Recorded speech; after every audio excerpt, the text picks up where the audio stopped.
Hi, thanks for checking out a Historia project video. Today we are going to learn about Ivan Pavlov, renowned for his work in conditional psychology and most famously known for his dog experiments. Pavlov's dog experiments played a fundamental role in the psychological concept of classical conditioning. Classical conditioning refers to an unconscious or automatic learning that creates a conditioned response through association between an unconditioned stimulus and a neutral stimulus. But what does that really mean? Well, an unconditioned stimulus is something that occurs naturally. In Pavlov's dog experiments, Pavlov wanted to test if he could condition dogs to salivate at the sound of a bell if they were served food at the same time. The unconditional stimulus here is the salivation, because dogs will salivate when given food as a natural response.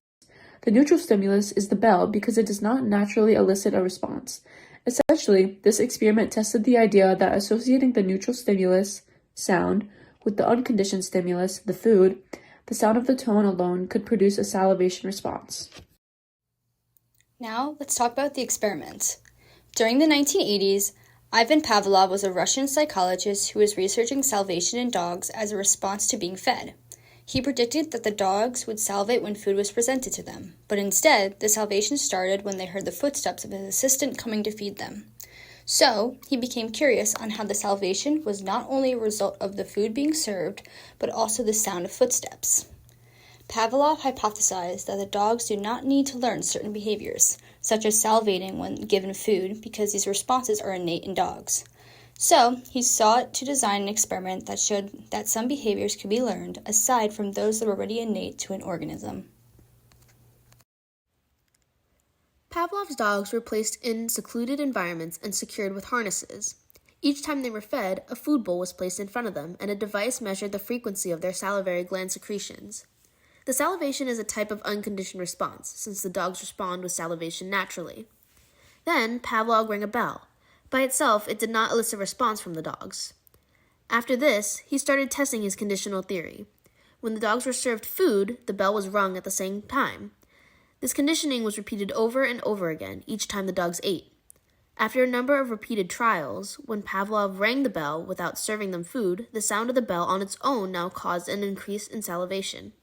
So, essentially, the dogs had developed a conditioned response by the association between the bell and the food.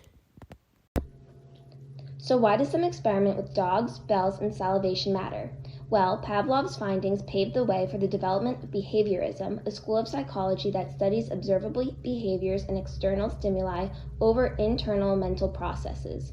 This perspective has shaped our understanding of learning and memory, showing that even seemingly unrelated stimuli can become linked in the mind, leading to conditioned responses. In essence, the concept of classical conditioning, as illustrated by Pavlov's work, highlights the idea that organisms can learn to associate neutral stimuli with stimuli that naturally elicit responses.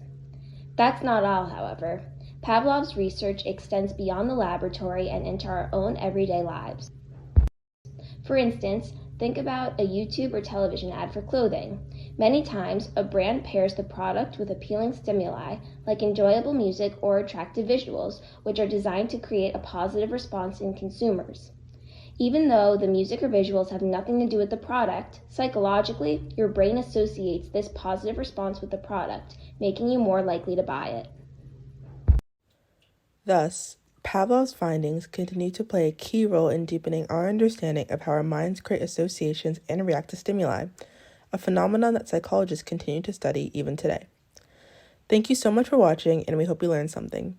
To learn more about other fascinating topics, please check out our other videos and our website shown on the screen. See you next time!